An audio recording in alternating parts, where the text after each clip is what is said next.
COX technique was developed by Dr. James Cox. He's a chiropractor. He's been practicing for over 50 years. And what I like about the COX technique, it's actually peer-reviewed and is one of the only chiropractic techniques that receives fundings from the National Institute of Health.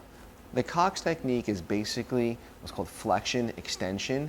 And what it does, it's designed to open up the disc space and allow the disc to go back in. So if somebody's suffering with herniated disc, sciatica, or they have cervical brachial syndrome, which is pain shooting down the arm, or sciatica running down the leg, chances are they have a herniated disc.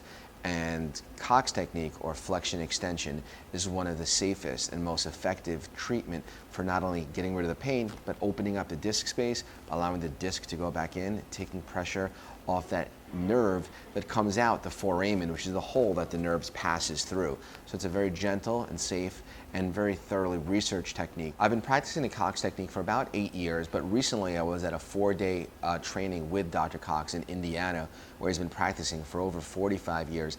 And I got to work one-on-one with him, and it's amazing how many people you can help when the proper technique is utilized. So what has changed in our practice is now I'm fully certified in the COX technique for both cervical and lumbar spine. And what it allows us is to treat patients that we'd normally say no to, people that are contemplating surgery or have already had surgery.